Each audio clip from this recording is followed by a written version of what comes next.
अभी रिसेंटली आपने देखा है कि केतन जो मर्डर केस हुआ है,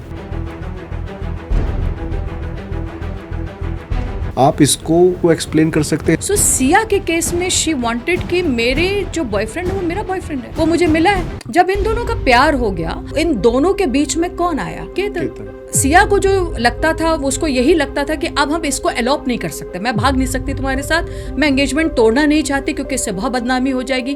बदनामी से बचने के लिए लड़के को एलिमिनेट कर दिया। वो कौन से कॉम्बिनेशन से जहाँ पे आप बॉडी को पीसेस में कट कर रहे हो, वो कौन सी पर्सनैलिटी ट्रेट्स में? Criminality is a behaviour sir. ऐसा केस भी रहा है क्योंकि लड़की हिंदू थी तो उसको काट काट के 40-40 बार उसको काट कर उसको फ्रिज में डाला था, गर्दन अलग रख दी थी। मिसोजिनिस्टिक बिहेवियर आप आदमियों का है। अब शारदा केस के अंदर ऐसा रहा था, जहाँ लड़कों को मारना शुरू किया गया, तौबाकार मच गई। मान लो मुझे आज पहचानना हो किसी को कि कोई मुझे मैनिपुलेट कर रहा है, वो क्या उसके साइन ऐसे नोटिस करूँ मैं कि मुझे पता लग जाए कि हाँ ये मैनिपुलेट कर रहा है मेरे साथ? अरे मेरी जान, तुझे पता है ना, एक्चुअली वो जो लड़का है उसने मेरे को बोला यार बाहर घूमने के लिए चलना है, तेरे को पता है मैं तो तुझे कितना प्यार करता हूँ, मैं तो तेरे साथ जा। अरे बात 1 मिनट की बोलनी है, उस बात को आपने मैनिपुलेट करके 5 मिनट तक ले गए। What point does I love you become a I want to kill you? I love you बहुत ही कंफ्यूज्ड 3 वर्ड्स है। बाहर अफेयर चल रहा है, घर में आके oh my love, my baby, my darling, और अभी बाहर होटल से होके आ रहा है। गलती एक बार होती है सर, बार बार नहीं होती, उसके बाद वो क्राइम होता है। जो नार्सिसिस्ट आदमी है ना, मुझे खत्म। So most people are very fascinating about the criminal side, but some of मतलब बहुत कम लोग हैं जो जानते हैं विक्टिम की साइड से। So as a victimologist, could you please elaborate the victim of crime? और क्या सबसे बड़ा मिसकंसेप्शन है about victim of crime? परम, विक्टिमोलॉजी सिर्फ एक शब्द नहीं है। विक्टिमोलॉजी का मतलब है कि आप क्राइम को विक्टिम की तरफ से, विक्टिम को समझते हुए फिर क्राइम को समझिए। विक्टिमोलॉजी एक विक्टिम के आसपास घूमने वाला साइकोलॉजी है। हमने बहुत जगह पे देखा है, क्रिमिनल साइकोलॉजिस्ट जो होते हैं वो इनमेट्स के पास जाकर, हमें बाहर, इंडिया से बाहर कहा जाता है क्रिमिनोलॉजिकल साइकोलॉजिस्ट। ये लोग इनमेट्स के पास जाते हैं जिन्होंने ब्रूटल क्राइम किए होते हैं। उनके पास जाकर उनसे ये पूछते हैं कि ये क्राइम आपने क्यों किया है, क्वेश्चनर राउंड के ऊपर, कि क्यों ये क्राइम हुआ है। इस क्राइम की वजह से जो एक आसपास के नेगेटिविटी जिस वजह से सोसाइटी में आई, जिस वजह से लॉ का गठन करना पड़ रहा है, और क्या ये डिटेरेंट होगा, ये हेल्प करता है लॉ को, गवर्नमेंट को, कि किस तरीके के लॉज बनाने चाहिए।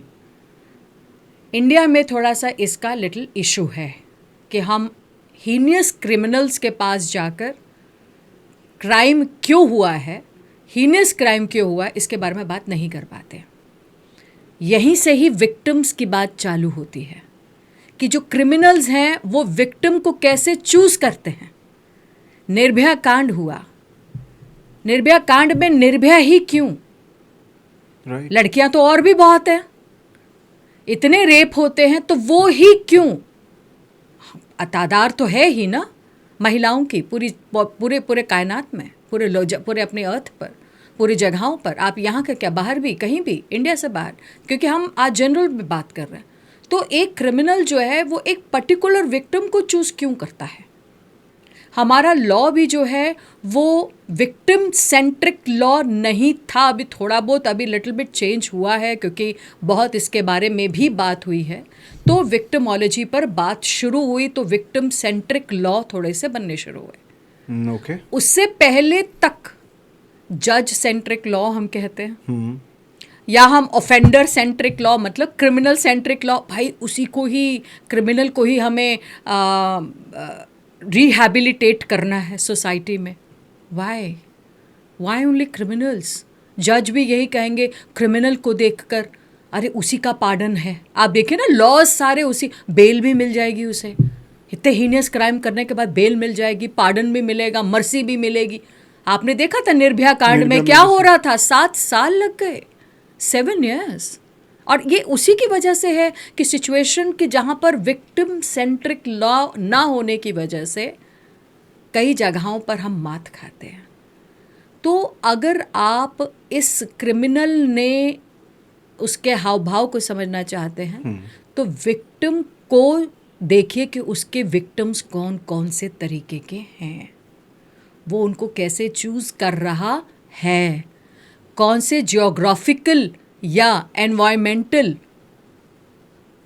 आप उस एरिया ज्योग्राफी में कौन से बैकग्राउंड से वो चूज़ कर रहा है, ऐसा कौन सा एरिया है कि जहाँ पर उसे इस क्राइम को एग्जीक्यूट करना आसान लग रहा है। तो इसीलिए विक्टिमोलॉजी को मैंने पढ़ा, क्योंकि जब मैंने साइकोलॉजी पढ़ी, फिर क्रिमिनोलॉजी पढ़ी, उसके बाद मैंने विक्टिमोलॉजी पढ़ी, फॉरेंसिक साइंस में डिप्लोमा भी जब लिया, और उसके बाद जब ये सब कर लिया मैंने, तो फिर लॉ की तरफ जाने लगी। और लॉ इसलिए ताकि इनको जस्टिस दिला सकूं, इसीलिए लॉ को समझा, इसीलिए लॉ की तरफ भी गई। विक्टिम को समझने के लिए विक्टिम के पास जाना पड़ता है, विक्टिम से पूछना पड़ता है, एक प्रॉपर क्वेश्चनर, जब वो तैयार हो कि विक्टिम किस तरीके से आपकी बातों को समझ पाएगा इतने हीनियस क्राइम के बाद, क्योंकि वो PTSD में होता है। तो मैं अगर आपको एक केस स्टडी दूं, अभी रिसेंटली आपने देखा है कि केतन जो मर्डर केस हुआ है, ठीक है, आप इसको दोनों एंगल से मेरे को एक्सप्लेन कर सकते हैं, एलैबोरेट कर सकते हैं, इफ़ अगर ये केस आपके पास होता तो एज ए विक्टिम साइड आप किसको लेते? आई मीन विक्टिम साइड से आपके क्या क्वेश्चंस होते, किस तरीके से आप इस चीज़ को रिसर्च करते? एज ए क्रिमिनल साइड से जो क्रिमिनल मेंटालिटी है, एक ये रिलेशनशिप जो मर्डर हुआ है, तो दोनों एंगल में जानना चाह रहा हूँ आपसे। बहुत ही दुखद था ये इवेंट, क्योंकि इसने काफ़ी लाइमलाइट ली। वो इसलिए लाइमलाइट ली क्योंकि यहाँ पे सबसे बड़ा जो घटना घटी वो इसलिए घटी क्योंकि एक इसमें प्यार इन्वॉल्व हो गया और दूसरा ब्रीच ऑफ ट्रस्ट। और ब्रीच ऑफ ट्रस्ट इसमें आने की वजह से आप ये देखिए कि इसमें जेनजी भी सामने शामिल हो गया। और जेनजी क्या कि केतन जो था वो 26 ईयर ओल्ड था, सिया 20 ईयर्स ओल्ड है, उसका बॉयफ्रेंड चेतन वो 22 ईयर्स ओल्ड है। तो पूरा जेनजी खड़ा है इस वक्त सामने। विक्टिम दोनों फैमिलीज बन गई, लड़के की तरफ से भी और लड़की की तरफ से भी, दोनों फैमिलीज विक्टिम आ गई। क्यों? आप ये देखिए कि यहाँ से तो लड़का गया, उधर से उनकी लड़की भी गई, 3 फैमिलीज विक्टिम पे खड़ी हैं इस वक्त। चेतन की फैमिली चेतन की भी, राइट। अगर हम यहाँ से देखना शुरू करें कि एक क्राइम कैसे जिंदगियां तो बर्बाद करता है, उनकी फैमिलीज जिसकी कोई गलती नहीं है वो लोग भी इसकी चपेट में आ गए। अब सिया का 20 साल की है, जेनजी है।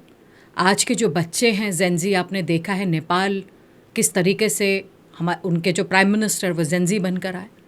तो बच्चों को आज की डेट में अच्छे और बुरे का डिफरेंस पता ही नहीं है। उन्हें ये बात कौन बताएगा, मतलब who will bell the cat, एक बिल्ली के गले में घंटी बांधने जाएगा कौन? क्या माँ बाप? माँ बाप आज के टाइम पे बच्चों को कितना समझ पा रहे हैं? मैं जब इसके ऊपर बात करती हूँ तो कई लोग मुझसे ये पूछते हैं, मैम आप तो सीधा सीधा पेरेंट्स को डाउट कर रहे हैं, पेरेंट्स का क्या मतलब है? तो आप ये समझिए कि पेरेंट्स का मतलब क्यों नहीं है।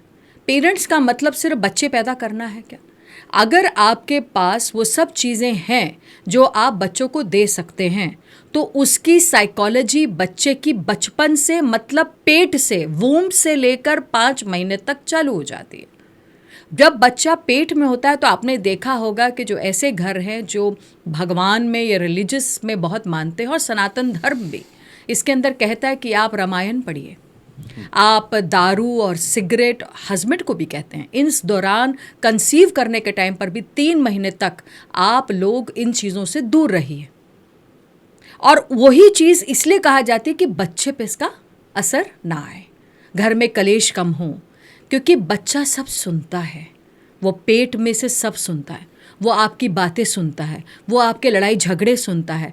अगर माँ को किसी से खुंदक है तो वो बच्चे के पेट में जाता है, उसको पता है बच्चे के दिमाग में, बच्चे के हार्मोन में वो चीज़ पास होती है। जो एक डॉटर होती है वो वंश चलाती है, लड़का नहीं, क्योंकि डॉटर के हार्मोन्स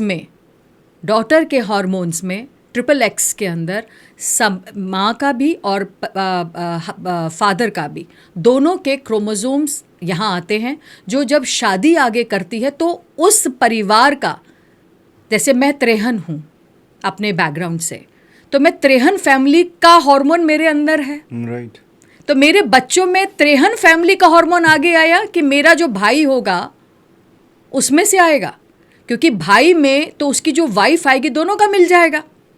तो मेरे से वो मेरे पेरेंट्स का जो हार्मोन है वो मेरे से आगे की तरफ गया, और जब मेरे हस्बैंड का और मेरा जब दोनों के हमारे जायकॉट बना तो बच्चों का उधर का बेस्ट और मेरे यहाँ से भी बेस्ट के डोमिनेटिंग जो भी होता है वो इसमें आता है। इसको बहुत ध्यान से इसलिए सुनना है क्योंकि आगे जब मैं आपको क्रिमिनलिटी की बात बताऊंगी तो ये जेनेटिक क्रोमोसोम इसके अंदर काम करता है। It's called like clinical psychology or what? No, this is just a chromosomal thing, genetic thing which I'm telling you right now. Okay. I'm just giving you which is come from the parents to जो daughter है। हाँ, ये daughter के लिए बता रही हूँ मैं कि डॉटर जो होती है वो आगे, आज की स्टडी अगर आप करेंगे तो आपको ये पता चलेगा कि daughter is the carrier of your parent, your maternal home. वो ही बच्चों को आगे, वो आपने देखा होगा कि जो बच्चे हैं आगे वो अच्छी शिक्षा और इंटेलिजेंस अपनी माँ से लेते हैं, फादर से हाइट, फिजिक और लुक्स भी अपनी मदर से यूजुअली लेते हैं, पर इंटेलिजेंस मदर से आती है। तो आप ये देखिए कि कितनी बड़ी बात है। इसीलिए कहा जाता है कि जो बच्चा है पेट में उसका ध्यान आपको 9 महीने तक रखना है, खास करके जब माँ जो पेट से उस दौरान पर उसको ज़्यादा तंगी ना हो, उस पे इमोशनल अत्याचार ना हो, साइकोलॉजिकल अत्याचार ना हो, और खाना पीना ध्यान रखा जाए। वो रामायण ऐसी चीज़ें पढ़े, ऐसी चीज़ों में ध्यान दे जो भगवान से केंद्रित हो, क्योंकि वही बच्चा सीखेगा। बट आज का जो वक्त है, पेरेंट्स इतने ज़्यादा बिजी हैं क्योंकि आसपास का जो बैकग्राउंड है, आजकल के जो हालात ऐसे हैं कि लोगों को दोनों को काम करना पड़ रहा है। पेरेंट्स के पास वक्त नहीं होता, न्यूक्लियर फैमिलीज़ हो चुकी हैं, जहाँ पहले जॉइंट फैमिलीज़ थी आज न्यूक्लियर फैमिलीज़ हैं। वो समझ नहीं पाते हम कमाएं कि बच्चा को संभालें। इसीलिए आप देखेंगे कि जो बर्थ रेट है वो भी कम हो गया। अब एक बच्चा रोग लगने लग गए, और एक बच्चा इसलिए क्योंकि कहते कि यार हम बच्चे को सिर्फ पढ़ा ही दें तो वो ही बहुत है। मुझे आप एक चीज़ समझाओ, जो अभी आपने क्लिनिकल पैटर्न समझाया है लाइक जेनेटिक वाला, इसको आप सिया वाले केस से कैसे कनेक्ट करोगे as a clinical psychologist? Siya वाले केस के अंदर, सिया मैंने कहा कि जेनजी बच्चे हैं, जेनजी बच्चों को इंडिपेंडेंस पसंद है। उन्हें बिल्कुल नहीं लगता कि वो ये कहते हैं कि हम अपना स्कूल, तो जो आपने हमारा नामकरण कर दिया बस, इससे ज़्यादा आप हमारे ऊपर कुछ नहीं कर सकते। आपको हमसे जो भी चाहिए, जो भी बात करनी है वो आप हमसे टाइम अपॉइंटमेंट लेकर बात करो। हमसे बैठकर बात नहीं कर सकते, ये बात नहीं कर सकते। आपने मेरा फ़ोन ले लिया तो मैं सुइसाइड कमिट कर लूँगी या कर लूँगा। आपने मुझे मना किया, आपने मेरे को आज 10th के लिए बोर्ड में आपने मुझे कहा पढ़ने के लिए, आपने मतलब whatever your parents are going to tell you, बच्चे उसको अलग लेते हैं। क्योंकि बच्चों को एक घुटन लगती है, उन्हें लगता है कि हम आज के बच्चे, हमें सब कुछ आता है, हम सब कुछ पैदा करके, हम PhD वाले बच्चे, हम पैदा हुए हैं सब कुछ याद करके, हमें सब कुछ पता है, हम आज के टेक्नोलॉजी के अंदर पैदा हुए हैं, हमें जो आता है वो आपको नहीं आता था, आपको कुछ नहीं आता है। तो ये जो बातें हैं ये पहले हम लोगों ने भी सुनी थी, हम भी अपने पेरेंट्स को कहते थे आपको नहीं आता इतना। बट आज के बच्चों को टेक्नोलॉजी अवेयरनेस इतना ज़्यादा है, आप खुल कर देखिए, पॉन्ड सामने नज़र आता है, मतलब technology is giving you everything. AI ने इतना सब कुछ उनके लिए प्लेट में परोस दिया है कि वो अब सब कुछ उन्हें पता है। सो सिया के केस में शी वांटेड कि मेरे जो बॉयफ्रेंड है वो मेरा बॉयफ्रेंड है, वो मुझे मिला है, और उसका जो प्यार मोहब्बत, उसके पापा की जो इसका खुद का केक का बिजनेस था, और उसी के साथ में वो वहीं पर ही काम करता था, साथ वाले शॉप में काम करता था। तो इन दोनों का प्यार हो गया। जब इन दोनों का प्यार हो गया और दूसरे इन दोनों के बीच में कौन आया, चेतन और सिया के बीच में केतन। केतन इसलिए आया क्योंकि वहाँ पे 26 साल में उसने अपने बाहर से पढ़ाई कर कर आया। पढ़ाई करने के बाद वो बिज़नेस में एंट्री किया और माँ बाप ने बोला कि बेटा अच्छा रिश्ता एक आ रहा है तो आप एक रिश्ता देख लो। जबकि लड़के ने वहाँ पर अरेंज मैरिज कर रहा है। वही बच्चा, जनजी बच्चा जो माँ बाप से इतने बड़े 17 करोड़ की शादी करने जा रहा है, वो बच्चा माँ बाप के ऐसे अरेंज मैरिज कर रहा है। उसका लव अफेयर नहीं है, पर इधर सिया का लव अफेयर है और यहाँ पर वो मानना नहीं चाहती, वो देखना नहीं चाहती। तो आप देखिए कि दोनों घरों की परवरिश समझिए, सिया की परवरिश, उधर से केतन की परवरिश। अगर आपको सिया को इंटरोगेशन करना हो तो किस तरीके से करोगे आप? सिया से इंटरोगेशन करने के दौरान पे उससे यही पूछा जाएगा, पहले तो उसकी बॉडी लैंग्वेज समझी जाएगी, उसका बैठने का, उठने का, बात करने के तरीके से समझना पड़ेगा कि वो बनावटी में है, फेक दुनिया में रहती है, या उसका रहन सहन ही ऐसे है। What is the face of, क्या देखती है वो, क्या बात करती है लोगों से, अपने से छोटे लोगों से कैसे बात करती है, उसके दिल में एक इंसानियत है या नहीं है, मतलब इन ह्यूमन ग्राउंड पे तो नहीं काम करती, मतलब उसके मन में एक ह्यूमैनिटी के लिए, एक अच्छे लोगों के लिए वो किसको अच्छा मानती है, उसके लिए बुरे लोग कौन है, उसके लिए दबाव क्या है, उसका काम करने का तरीका क्या है, वो टीम वर्क में काम करती है कि वो अकेले काम करना चाहती है, उसको इंडिपेंडेंस कितनी पसंद है, अगर वो एक उसका ये भी आया था सामने कि वो ड्रिंक करती है या उसमें आज के टाइम पर बच्चे वेप भी कर रहे हैं, ड्रिंक भी कर रहे हैं, सिगरेट भी ले रहे हैं, और उससे ज़्यादा से तो अब तो वीड और too much is happening around. तो बच्चे को क्या लगता है कि ये जो कुछ भी मैं कर रही हूँ क्या वो सही है, क्या उसका डिसीजन मेकिंग कर पाती है वो, क्या वो कहीं ना कहीं अच्छे बुरे में कहीं ना कहीं होल्ड कर पा रही है, क्या अरेंज मैरिज जब उसके सामने आ रही है तो क्या वो अरेंज मैरिज करने से क्यों घबराई, तो क्या लव मैरिज से उसको क्या हासिल करना चाह रही थी, जबकि अरेंज मैरिज में उसको पैसा जो वो चाहती थी, शायद कहीं यही देखना है कि क्या उसका इंटरेस्ट किस में था, वो एक लव रिलेशनशिप से क्या लेना चाह रही थी। ये जो लव अटैचमेंट था या लव ट्रैप था? लव अटैचमेंट था इसका अपने चेतन के साथ। वहाँ तो लव एट फर्स्ट साइट ऐसा कुछ रहा होगा, बचपन से ऊपर तक का उसका रिवर्स साइकोलॉजी देखनी पड़ेगी। वो कैसे, जैसे मैंने आपको बताया कि उसकी रिवर्स साइकोलॉजी क्या थी, उसकी रिवर्स साइकोलॉजी देखना पड़ेगा कि वो सबसे बात, फैमिली फ्रेंड्स सबसे कैसे बात करती थी, क्या बुली थी स्कूल के अंदर, क्या स्कूल में उसका बिहेवियर कैसा था, उसकी पढ़ाई का बिहेवियर कैसा था, घर में कितना काम करती थी, घर में सर्वेंट्स के साथ कैसे बात करती थी, बाहर जाती थी तो पैसे की उसको पैसा उसके ऊपर कितना आता था, उसने जो 20 की उम्र में काम शुरू कर दिया तो उसका काम करने का रीज़न क्या था, क्या वो इंडिपेंडेंट रहना चाहती थी इसलिए ताकि जो पैसा वो आए वो अपने ऊपर उड़ाए। तो ये साइन अर्ली स्टेज पे पता कर सकते हैं पेरेंट्स? क्या साइन होते हैं क्रिमिनल मेंटालिटी या क्रिमिनल साइकोलॉजी के, अगर बच्चों में हमें दिख रहा है कुछ ऐसे कुछ जेस्चर्स वो कर रहा है या कुछ ऐसी एक्टिविटीज़ कर रहा है? क्रिमिनलिटी के लिए सिर्फ एक चीज़ नहीं आपको देख सकते, क्रिमिनलिटी एक फुल सर्कल है, एक विशियस सर्कल है। आप ये देखेंगे कि उसे 100% पे लाने के लिए उसे डिवाइड किया जाएगा 50%, 25%, 25%। 50% जेनेटिक्स है, क्रोमोसोमल, 25% है बायोलॉजिकल। प्री फ्रंटल कॉर्टेक्स जिसको हम कहते हैं आगे का brain, pro frontal cortex, temporary lobe यहाँ का, और मैगडेलिया जो पीछे की तरफ होता है। तो जो आप इसको देखेंगे कि ये तीनों चीज़ें जो हैं बायोलॉजी में कहीं ना कहीं हेल्प करती हैं। इसी को साइकोसिस के लिए भी इसलिए कहा जाता है कि मैन्युफैक्चरिंग डिफेक्ट। तो जो कहा जाता है कि मैन्युफैक्चरिंग डिफेक्ट मतलब पैदा होने से या किसी इंजरी से या कोई उस दौरान पे जब पैदा हो रहा था तब उस टाइम की कोई इंजरी हो तब, तो वो इंजरी जब हो जाए प्री फ्रंटल कॉर्टेक्स का कहीं ना कहीं तो वहाँ पर इशू आता है। तो ये बायोलॉजिकल, और 25% जो लास्ट का है उसके अंदर नर्चर एंड नेचर आता है।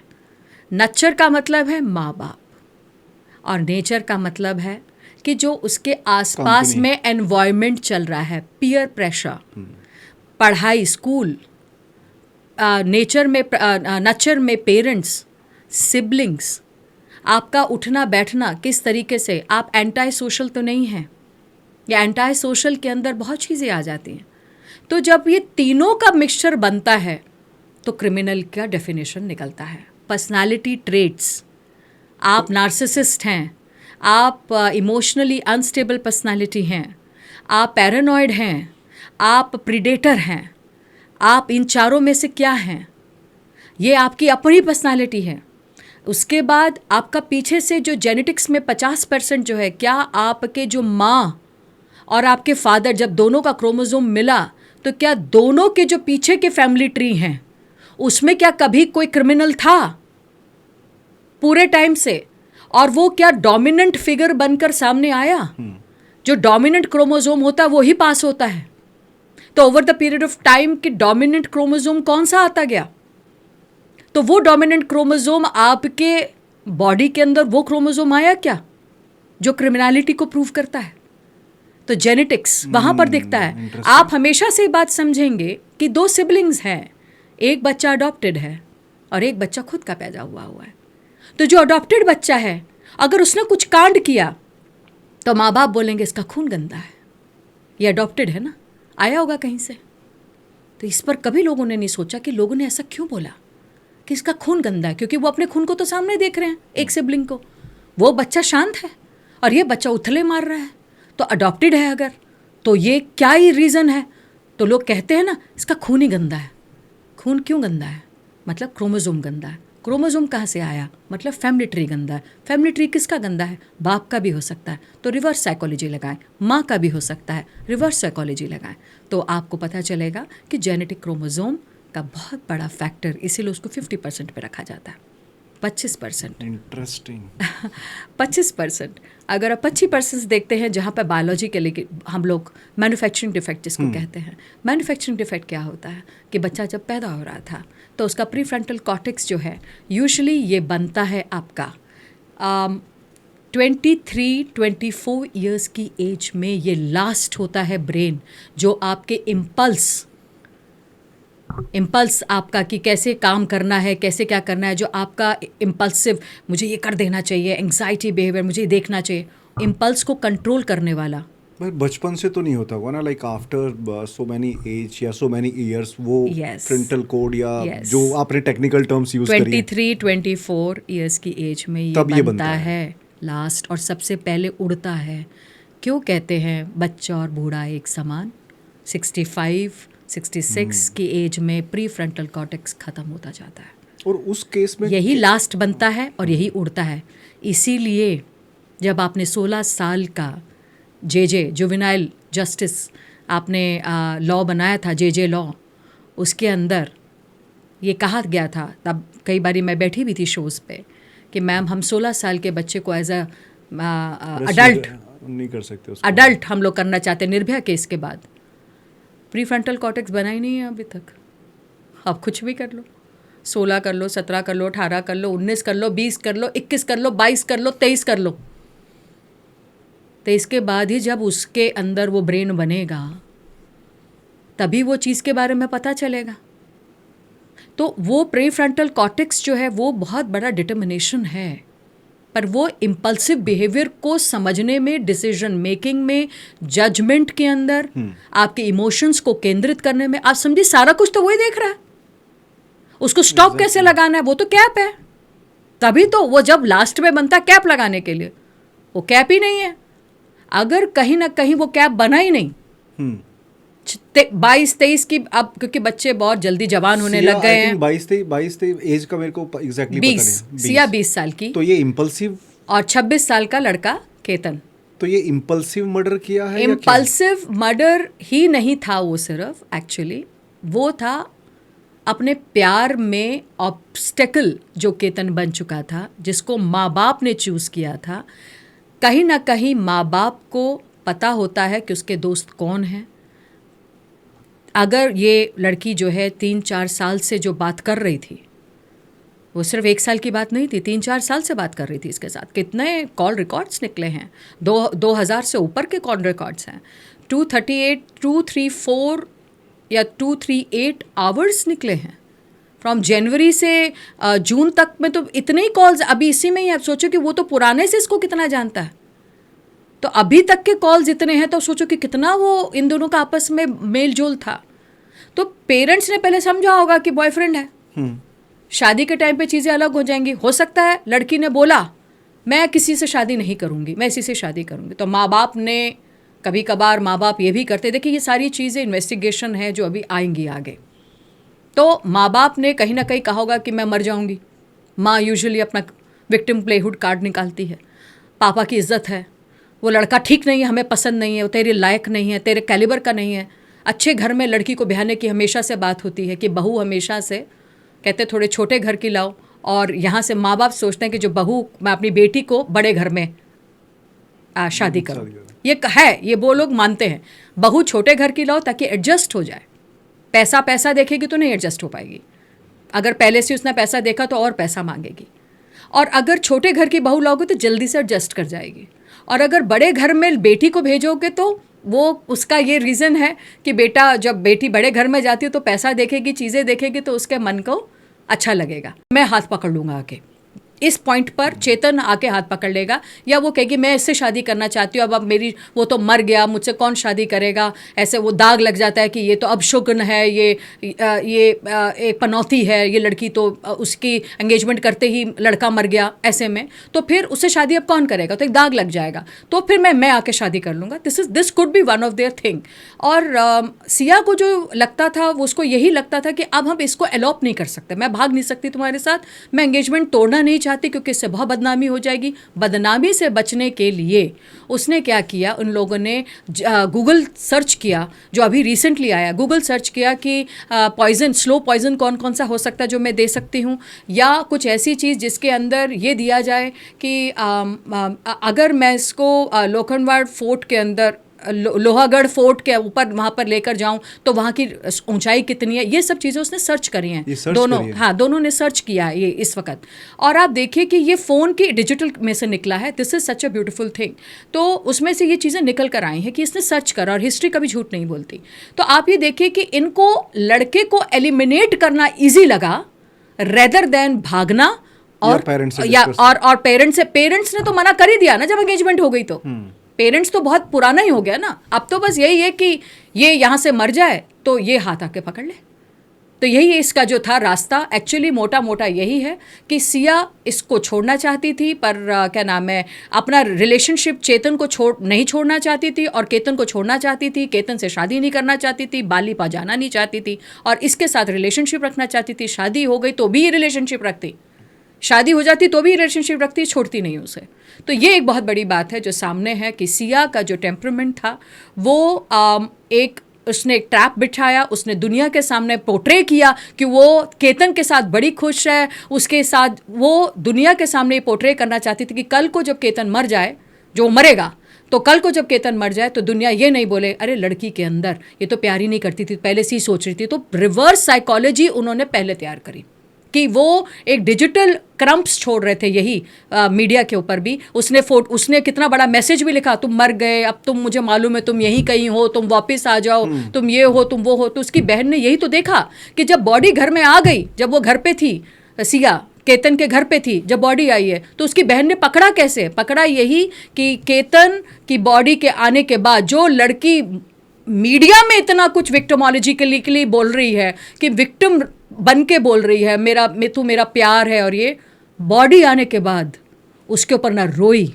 ना उसके ऊपर चिपकी, दूर बैठी रही, और without any remorse, without any feeling, उसको जो उसने देखा, तो सिया जो केतन की जो सिस्टर है, उसे लगा समथिंग इज़ रॉन्ग। और इनक्लूसिवनेस ऑफ द डिटेल्स कि वो मरा कैसे। मुझे एक सवाल, मेरी क्यूरियोसिटी इसमें आई है।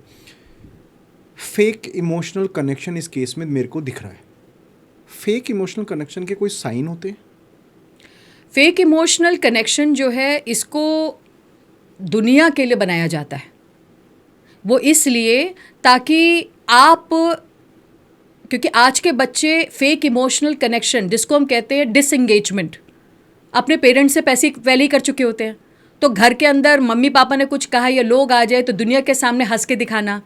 लड़कियों को वैसे भी ट्रेंड है, उनको घर में वो पिटती आई हैं, पर जब भी बाहर आती हैं तो फेक इमोशनल कनेक्शन। अब कब तक? पूरा रिवर्स कीजिए ना। आप जब से लड़की पैदा हुई है तब से बेचारी फेक इमोशनल कनेक्शन ही तो दिखा रही है कि एवरीथिंग इज ओके। हाँ, ऑफेंडर के साथ, उसका पति ऑफेंडर हो, मारता पीटता हो, everything is okay. So you have to understand it, what is okay. Nothing is okay sir, nothing is okay. क्यों नहीं बच्चे घर पे बोल पा रहे? Because nothing is okay. Fake emotional connection बच्चे बनाते आ रहे हैं and that is okay for them because you allowed it. क्योंकि हम लोग अलाउ करते हैं, आप और मैं इसके अंदर उतने ही लिप्त हैं, उतने ही कल्प्रिट हैं कि हम अपने बच्चों को पैदा करते हैं पर उन्हें संभाल नहीं पाते। हमारे लिए फेक इमोशनल कनेक्ट हमारा भी है अपने बच्चों के साथ। क्यों? हम ब्राइब देते हैं अपने बच्चों को। लेट हो गए, अरे बेटा तुम्हारे लिए चॉकलेट लाए हैं। लेट हो गए, अरे बेटा हम तुम्हारे लिए ये लेकर आए हैं। Fake connect. Oh I love you so much मेरा बेटा। Do you really love your children? How much? Proof. हम लोग 24 घंटे नहीं दे सकते अपने बच्चों को क्योंकि बहुत ओवरवेलमिंग हो जाएगा। 24 घंटे देने के फौरन बाद आपको लगेगा माय गॉड मैंने तो कितना टाइम दे दिया अपने बच्चे को, मैं तो होम मेकर हो गई, मेरी तो जिंदगी बर्बाद हो गई, हाँ मेरी तो आइडेंटिटी क्राइसिस हो गई, मेरे को तो कोई पूछता ही नहीं, मैं तो डोरमैट हो गई। ये तो आजकल की सोच है, हम तो डोरमैट बन गए। तो ये डोरमैट तो हम कब से हैं? दादी भी थी हमारी फिर तो डोरमैट, मेरी माँ भी डोरमैट थी, दादी की दादी भी डोरमैट थी, सारी और तो औरतें सारी डोरमैट ही थी फिर तो। क्योंकि आदमियों के पैट्रियार्कल व्यू के अंदर औरतों को वो जगह नहीं मिली। ये आज वो वक्त है कि हमारे बच्चों ने जो देखा ये उसके रिवेंज में, ये उसके सही करने में, 50-50 के रेशियो में, इक्वालिटी की रेशियो में बच्चे आगे आ रहे हैं। और हमें अपने आप पे शर्म करनी चाहिए, हमें अपने आप को देखना चाहिए। बच्चों को कौंधने से पहले अगर किसी को साइकोलॉजी या किसी को साइकाइट्रिस्ट या साइकोलॉजिस्ट की ज़रूरत है तो वो है पेरेंट्स। वो लोग पेरेंट्स के पेरेंट्स, उन लोगों को देखना चाहिए कि आप लोग अपने बच्चों को क्या दिया और क्या आपके संस्कार रहे। एक लड़का अरेंज मैरिज कर रहा है, एक लड़की कह रही है मैं लव अफेयर ही रखूंगी। मुझे बताइए दोनों चीजें बनेगी कैसे? क्यों नहीं माँ बाप ने उसके लव अफेयर को कर लिया? आज वो लड़का जिंदा होता। और लड़की में भी डिवोर्स से बेहतर, डिवोर्स बेहतर है लड़की के मर जाने से। तिशा केस के अंदर तो जज ने भी ये बात कही थी, लॉयर ने कहा था वहां पर उस वक्त कि बेटी डिवोर्स कर जाए वो बेहतर है कि वो मर जाए वो बेहतर है। आप बताइए सर, मैं यही पूछती हूं लोगों से, मेरा यहीं पर ही यहां पर एक बहुत बड़ा ड्रॉबैक है हम लोगों का कि हम आज भी हम सिया को कटघरे में खड़ा कर रहे हैं। हम ब्लू ड्रम होता है तो हम बात करते हैं उन आदमियों के ऊपर। ब्लू ड्रम पे भी लड़के, एक औरत ने ये कांड किया, पर जहां पर टुकड़े टुकड़े करके लड़कियों को काट के डाला गया रिलीजन के ऊपर, ऐसा केस भी रहा है कि रिलीजन के बेस में, हिंदू मुस्लिम के केस में, क्योंकि लड़की हिंदू थी तो उसको काट काट के 40-40 बार उसको काट कर उसको फ्रिज में डाला था, गर्दन अलग रख दी थी। और अब शारदा केस के अंदर ऐसा रहा था। But why it is okay कि आप लड़कियों अभी तक कट कर चली आ रही हैं? जहां लड़कों को मारना शुरू किया गया तो तौबाकार मच गई। क्यों ये पूछा नहीं जाता कि लड़कियां ये स्टेप क्यों उठा रही हैं? क्यों पूछा नहीं जाता कि rape is okay? Why rape is okay?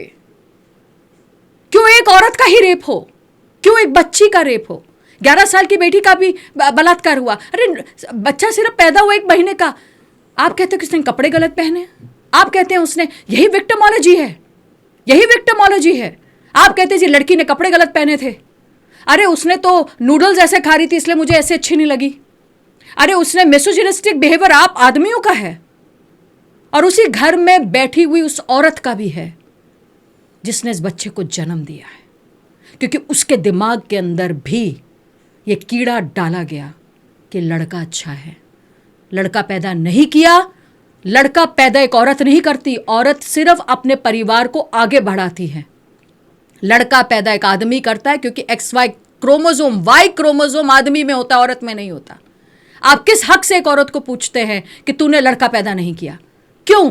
क्यों मारा जाता है उसे? क्यों बाज कहा जाता है उसको? क्यों बाज कहा जाता है उसे?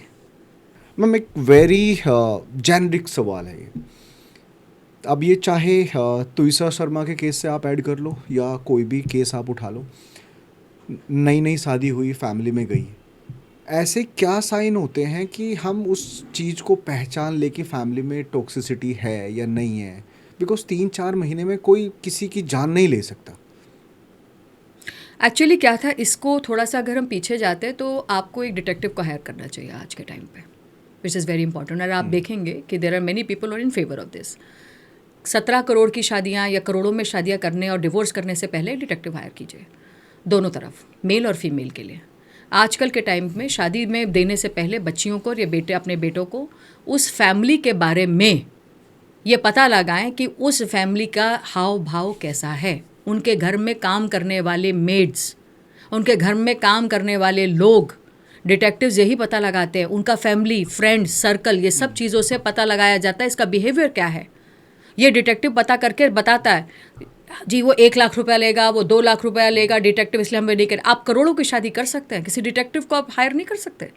डिटेक्टिव ये पूरा क्रोनोलॉजी पता लगा कि इसके दोस्त कौन कौन है, इसी डिटेक्टिव में ही पता चल जाता। सिया के अंदर भी अगर उन लोगों ने केतन के केस में अगर हायर करा होता, किसका तो बॉयफ्रेंड है, आज जो पुलिस पता लगा पा रही है वही डिटेक्टिव पता लगाता। इसका क्रिमिनल बिहेवियर क्या है, इसका स्कूल, क्योंकि लोग डिटेक्टिव जो है तो पुलिस के अंदर जाके भी रिकॉर्ड पता लगवा लेते हैं कि इस फैमिली का कहीं कोई क्रिमिनलिटी बिहेवियर तो नहीं था पीछे से। बच्चा स्कूल के अंदर बुली कर रहा है, नहीं कर रहा है, कैसे रहा है, कैसा रहा, क्या ये बच्चों को, ये घर में अगर कुत्ता है, कोई भी एनिमल है, उसको पीटता तो नहीं है, क्योंकि ये क्रिमिनलिटी टूवर्ड्स एनिमल्स, ये बहुत बड़ा साइन है एक क्रिमिनल बिहेवियर का। तो बच्चों के बारे में वो पहले वो उसका छोटा रूप कैसा रहा, फैमिली का बिहेवियर आपस में कैसे है, उनकी पड़ोस से है भी कि नहीं है, पड़ोस से कितनी बात करते हैं, कितनी लड़ाई झगड़ा करते हैं। घर में जो काम करने जाती है उसको तनख्वाह टाइम पर मिलती है कि नहीं मिलती, उसको मारते तो नहीं है, कहीं ऐसा तो नहीं उसी को कैद करके रखा हुआ है और उसके साथ कुछ बलात्कार हो रहा हो, या हस्बैंड में या फादर में या मदर में इस तरीके का बिहेवियर है कि जो हाथापाई में बात करते हों, गालियां देकर बात करते हों। ये कौन बताएगा? ड्राइवर बताएगा, घर की मेड बताएगी, घर में काम करने वाले लोग बताएंगे, साथ वाले पड़ोसी बताएंगे। हाँ, जिस स्कूल में वो पढ़ता था वो वाला स्कूल में जाकर वो पता लगाएगा डिटेक्टिव। पूरी छानबीन होती है, बैकग्राउंड, रिवर्स साइकोलॉजी आती है पूरी। क्यों नहीं किया? क्यों नहीं करते आप लोग? करो ना। अगर आप अरेंज मैरिज कर रहे हो बच्चे की तो पता लगाओ, और अगर लव मैरिज भी है तो बेटी को बताने के लिए या बेटे को बताने के लिए एक बारी डिटेक्टिव हायर ज़रूर करो। एक बारी पूरा चिट्ठा लाकर अपने बच्चों के आगे रखो। इतने बड़े डिसीजन मेकर हो गए ना आज के जेनजी, तो ये डिसीजन ले इस बात पे भी कि इस लड़के का जी वहाँ पर इसने वो गाड़ी से इसको मार दिया था, इससे उसको मार दिया, आज पैसा देकर। मैं इतना कहती हूँ कि हर चीज़ मीडिया में आएगी ज़रूरी नहीं है। रजिस्टर ही नहीं हुआ तो मीडिया में क्या आएगा? ये तो बहुत कम इक्के दुक्के केस होते हैं जो मीडिया में आते हैं। वो क्या केस है जो गाँव में हो रहा है? वो क्या केस जो इतना सब कुछ चलता आ रहा है, जिनके बारे में कभी रजिस्ट्री नहीं हुई, जिनके बारे में पता ही नहीं, तो क्या मतलब वो केस नहीं है? कितनी लड़कियां मार पीट करके मार दी गई हैं। डाउरी केस के अंदर डाउरी प्रोहिबिटेड है, डाउरी ली जाती है और लोग डाउरी देते हैं। चाइल्ड मैरिज हो रही है अभी तक। अबॉलिशन के बाद सती को आपने छोड़ दिया, वो तो सती तो अबॉलिश कर दी। चाइल्ड मैरिज, कई चीजें अबॉलिश हैं, पर उसके बावजूद हो रही हैं। तो आपको ये देखना होगा, इवन गवर्नमेंट कितने भी जगह बना दे, लॉज बना दे, पर अगर उसको कर्ब हमारी सोसाइटी नहीं करेगी, आप थोड़े से चौकन्ने नहीं रहे, तो चौकन्ना जब शादियाँ कैसी शादी है कोई भगवान उतर के नहीं बताएगा। उसके लिए डिटेक्टिव को हायर कीजिए, डिटेक्टिव से बात कीजिए, पूरी क्रोनोलॉजी निकालिए, उनका उठने बैठने से लेकर बातचीत करने तक। उसके बाद अपनी फूलों सी बच्ची उस घर में दीजिए, और घर में जब वो चली जाए तो और लड़की को दिख जाए कि उसके ऊपर दबाव बनाना शुरू कर दिया। तिशा के केस में सबसे पहला केस था, डाउरी केस ही था, बहुत बड़ा काम था, डाउरी केस था। वो बार बार बच्ची का डिवोर्स करवा देते, पर माँ बाप कहते हम अपनी बेटी को डिवोर्स वाली बेटी हम घर में कैसे रखें, हमारी नाक। और अब नाक कहाँ गई? अब नाक कहाँ गई आपकी? हाँ, बेटी मार दी आपने, बच्ची को घर में रख सकते थे ना। बोझ है क्या लड़की आपके लिए? बोझ है? वो बोझ नहीं है। तो इसीलिए उसी बेसिस पर हमें इन चीज़ों को देखना चाहिए, क्लोजली वॉच करना पड़ेगा कि बच्चे का दोस्त कौन था, किससे बात, वो आप कैसे पता लगाएंगे? आप पता नहीं लगा सकते, क्योंकि आपने तो लड़की को भी कुछ देर के लिए, जैसे सिया जैसे केस के अंदर फॉल्स इमोशंस के अंदर ट्रैप कर रही थी वो लड़की, किस तरीके से अपने एंगेजमेंट रिंग की फोटो डाली उसने, कैसे वो खुश होकर दिखा रही थी, हंस रही थी। क्यों? क्योंकि वो एक ब्रेड क्रम्स बना रही थी कि अगर इंस्टाग्राम पे करेंगे, ऐसे दिखाऊंगी तो लोग कहेंगे अरे ये तो बहुत खुश थी, ये तो मार ही नहीं सकती, ये तो बहुत खुश थी। क्यों? क्योंकि आजकल के OTT प्लेटफॉर्म आपको बहुत कुछ फीड कर रहे हैं। क्रिमिनल शोज आपको बहुत कुछ फीड कर रहे हैं सर। इंडिया का एक रिसर्च हुई थी जहाँ पे मोस्टली जेंजीज रात को crime series, web series, documentary देख के ही सोते हैं। अब मेरा एक ही सवाल है आपसे कि हम क्राइम वेब सीरीज़ या डॉक्यूमेंट्रीज देखने के बाद हम अवेयर हो रहे हैं ऑफ द डेंजर, या हम उस क्राइम को बहुत नॉर्मलाइज कर रहे हैं? और क्या साइकोलॉजी डेवलप्ड हो रही है जेंजी की इन सब चीज़ों से? देखिए, जेंजी का ही सिर्फ इसमें नहीं है, OTT आज है ज़रूर, पर इससे पहले भी बहुत कुछ पिक्चरें कई तरीके की थी। अगर आप पुराने गाने निकाल दोगे तो उसके अंदर भी बहुत कुछ है। बात यह है कि आपकी पर्सनालिटी क्या अलाउ करती है। आपने नॉनवेज नहीं खाना, मैं चलो जेंजी को इसमें हटाता हूँ। अगर मैं सिंपल सा पूछूं कि जो इंसान सोने से पहले क्रिमिनल वेब सीरीज, डॉक्यूमेंट्रीज देख के सो रहा है, उसकी मेंटेलिटी या उसका साइकोलॉजिकल बिहेवियर या उसका नेचर किस तरीके से चेंज हो रहा है टूवर्ड्स द क्रिमिनल साइकोलॉजी की तरफ अगर हम जाएं तो? मुझे ऐसा लगा मेरे बारे में बात कर रहे हैं। हाँ? क्योंकि मैं रात को क्राइम सीरीज देखकर ही सोती हूँ, बट और मैंने बहुत चीज़ें देखा। नहीं, मेरा फील्ड नहीं है, आई एम सॉरी। मेरा फील्ड किसने बताया? मैं पैदा थोड़ी ना, ये तो मैंने बाद में चूज़ की है ना चीज़। बट ये मेरे अंदर ही जिज्ञासा थी शुरू से, FBI के अंदर ज्वाइन करने का या CID में, ये इसीलिए मैं इस लाइन में भी आई। अगर मेरा इंटरेस्ट ही नहीं हो, जैसे मेरे घर के लोग हैं, OTT तो बहुत है, तो मेरे दोनों बच्चे जो हैं, जो एक इस वक्त 29 साल का खड़ा होने वाला है और दूसरा 27 साल में खड़ा हो रहा है, दोनों बच्चे देखते हैं। दोनों क्रिमिनल्स हो गए क्या? क्या all men are rapist? No, they not. क्या जितनी लड़कियां के सब फॉल्स हैं? मैं भी झूठ प्यार करती हूँ? नहीं, हम कैटेगराइज नहीं कर सकते। हम उनको categorise, every case is a class हो सकता है, पर उसको कैटेगराइज आप उसको एक स्टीरियोटाइप नहीं कर सकते। वो एक एंटरटेनमेंट हो सकता है। अगर आपकी पर्सनालिटी के अंदर, जीन के अंदर आपके क्रोमोसोम डिफेक्टिव हो, फिर मैं वहीं पर आऊँगी। अगर आपका बायोलॉजी के अंदर वो इशू है, आपका प्रीफ्रंटल कॉर्टेक्स आपका डेवलप्ड नहीं है या बहुत डेवलप्ड है, या आपका नेचर और नचर में कहीं इशू है, हाँ, आप एंटी सोशल हैं, आपको मारना पीटना चीज़ें करना अच्छी लगती हैं, हाँ, आपको देखकर उसको देखने के बाद आपका बिहेवियर लोगों की तरफ चेंज हो जाता है, आपको वो रेड फ्लैग्स नज़र आते हैं, तो उस रेड फ्लैग्स को पता लगाने के लिए भी साइकोलॉजिस्ट चाहिए, साइकाइट्रिस्ट चाहिए। कितनी बार आप लोग अपने बच्चों को लेकर जाते हैं वहाँ पर? कुछ ऐसे रेड फ्लैग्स आप बताओगे रिलेशनशिप में, कि अगर आपको किसी भी रिलेशनशिप में, चाहे हस्बैंड वाइफ के, बॉयफ्रेंड गर्लफ्रेंड के, कुछ 3 ऐसे मेजर रेड फ्लैग दिख रहे हैं, तो आप समझ जाओ कि रिश्ता टॉक्सिक है। मैंने बहुत पहले आपको बताया था, नार्सिसिस्ट बिहेवियर, पर्सनालिटी ट्रेट्स हैं। हाँ, पर्सनालिटी ट्रेट्स ही हैं वो, पर्सनालिटी ट्रेट्स है। नार्सिसिस्ट पर्सनालिटी, आपका इमोशनली अनस्टेबल पर्सनालिटी, पैरानॉइड और प्रीडेटरी। नार्सिसिस्ट पर्सनालिटी हस्बैंड या बॉय या गर्ल कोई भी हो सकता है, जो सिर्फ और आपका एम्प्लॉय भी हो सकता है, आपका एम्प्लॉयर भी हो सकता है, एनीवेयर। नार्सिसिस्ट जहाँ पर आपका वो आपको कहे कि whatever you are is because of me, आपकी कोई वजूद ख़त्म कर दे, आपका आइडेंटिटी ख़त्म कर दे। इवन वो आपको एक थप्पड़ मारे और कहे कि देखो तुम्हारी वजह से तुम ऐसे काम कर रही थी तो मैंने तुम्हें थप्पड़ मारा। आपका कोई वजूद ना हो, आपकी कोई लाइफ ही ना हो जिसमें सिर्फ और सिर्फ हूँ मैं, मेरा वक्त, मेरा प्यार, तुम मेरी हो, तुम मेरी टॉय हो, तुमको कोई छीन नहीं सकता, मैं तुम्हें बहुत प्यार करता हूँ। ऑब्सेशन तुम्हारे साथ क्रिएट हो रहा हो, चीज़ें क्रिएट करी हो। और नार्सिसिस्ट में सबसे बड़ी हमेशा से ही रहता है कि मैं, मेरा वक्त, मेरी चीज़, मैंने देखा, मैंने तुम्हें थप्पड़ मारा। क्यों? क्योंकि तुमने मुझे अलाउ किया तुम्हें थप्पड़ मारना, क्योंकि तुम गंदी हो या तुम गंदे हो, तो ये आप देखो कि ये नार्सिसिस्ट बिहेवियर इसमें आ गया। इमोशनली अनस्टेबल कौन पिटेगा? इमोशनली अनस्टेबल आदमी पिटेगा। क्यों? क्योंकि वो कहीं ना कहीं इमोशनली अनस्टेबल हो चुका है। आप देखें कि इतने बड़े बड़े लोग आकर बाबाओं के पैर छूने लग जाते हैं। क्यों?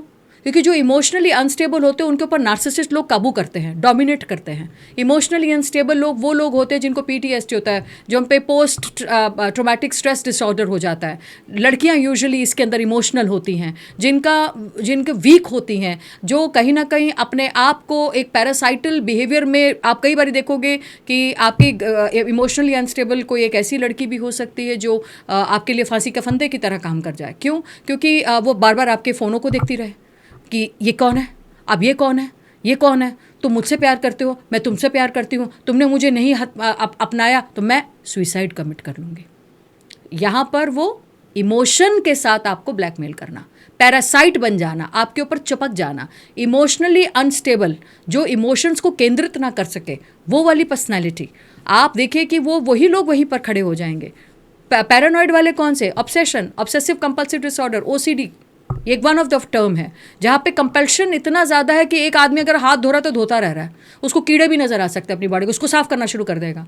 और ऑब्सेशन मतलब किसी चीज़ से इतना ऑब्सेस हो गया, इतना ऑब्सेस हो गया, उसको दिख ही नहीं रहा उसके साथ। और कंपल्शन, उस चीज़ को बार बार करने की कंपल्शन, उसको रोक नहीं पा रहा। कल्ट बिहेवियर, या तो जिहादी या हिंदुत्व, बहुत ज़्यादा कट्टर किसी भी पॉइंट पर, या वुमनाइजर, कल्ट वुमनाइजर, या कोई एक आइडिया जो उसके दिमाग में बैठ गया, तुम खराब हो और तुम खराब हो, मैं आपको रोक नहीं पाऊंगी अब इसके अंदर। क्यों? क्योंकि वो एक पैरानॉइड है।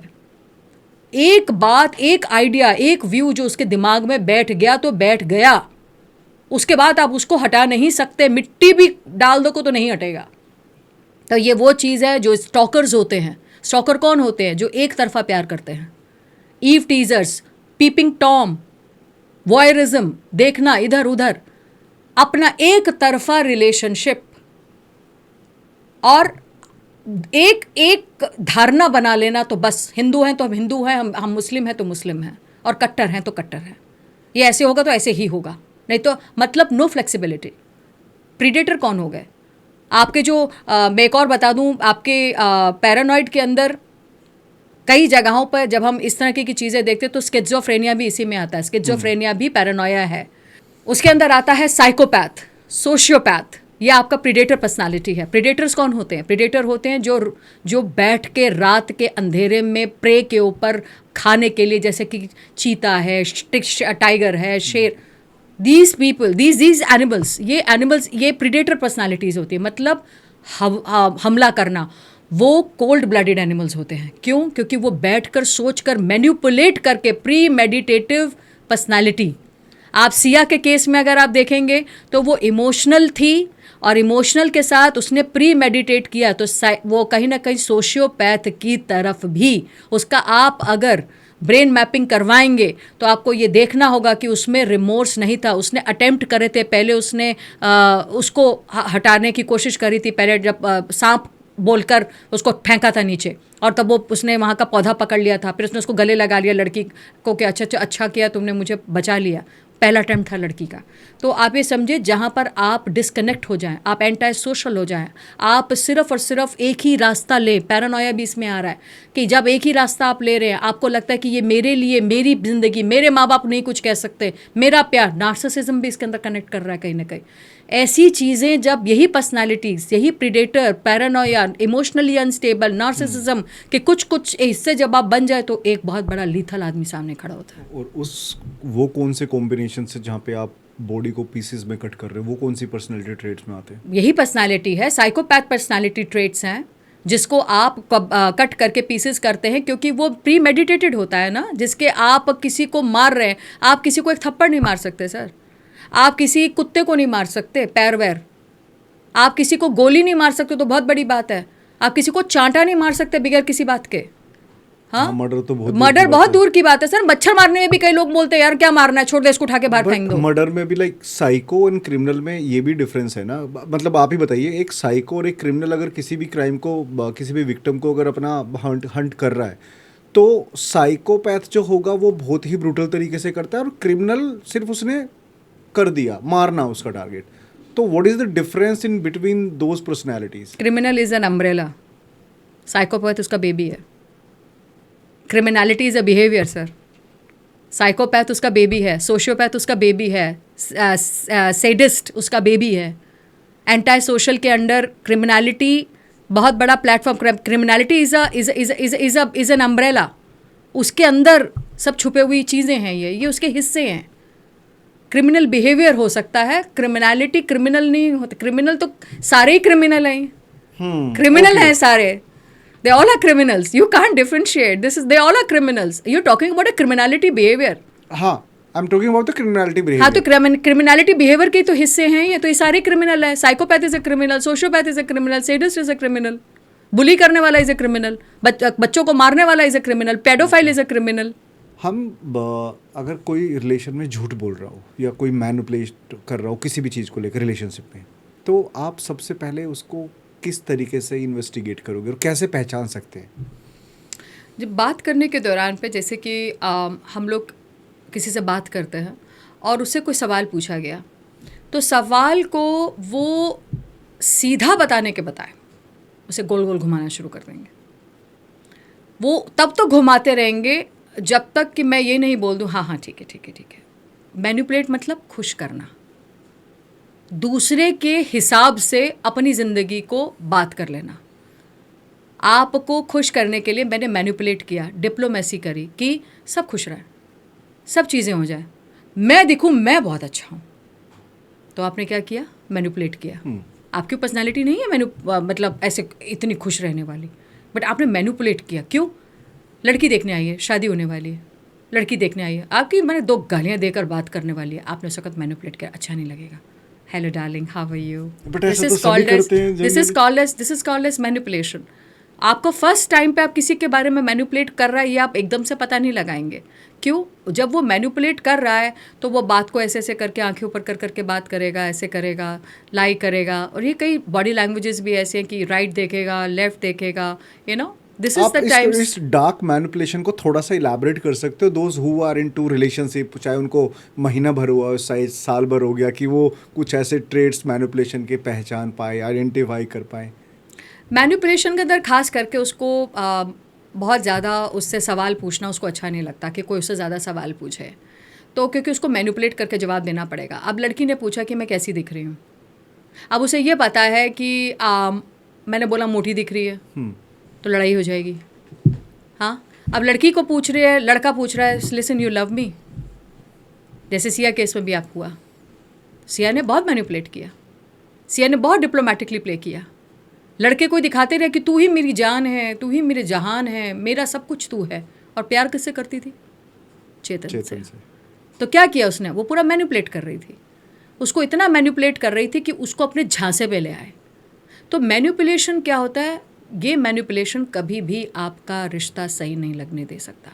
बट एक गुड मैनिपुलेशन होती है और एक बैड मैनिपुलेशन होती है, पॉजिटिव और नेगेटिव.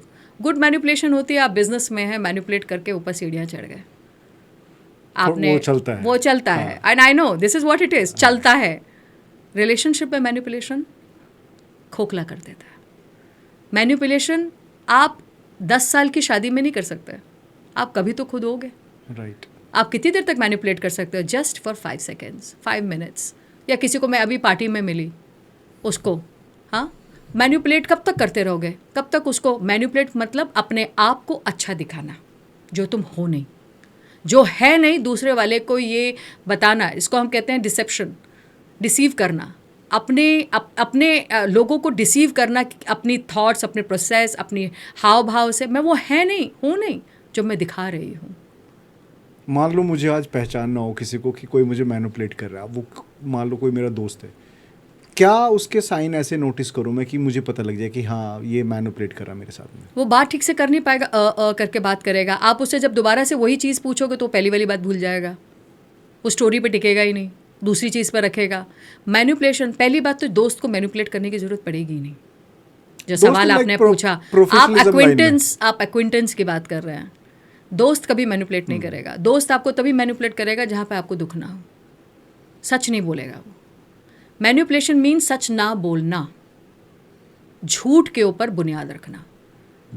आपको वो बात धीरे धीरे, आपको वो बात 1 से 2 बारी 3 बारी के आपको झटके से पता चलेगा कि अभी उसने ही बोला कि मैनिपुलेट करके बोला कि वो लड़का कहीं बाहर घूम रहा है, पार्टी वार्टी कर रहा।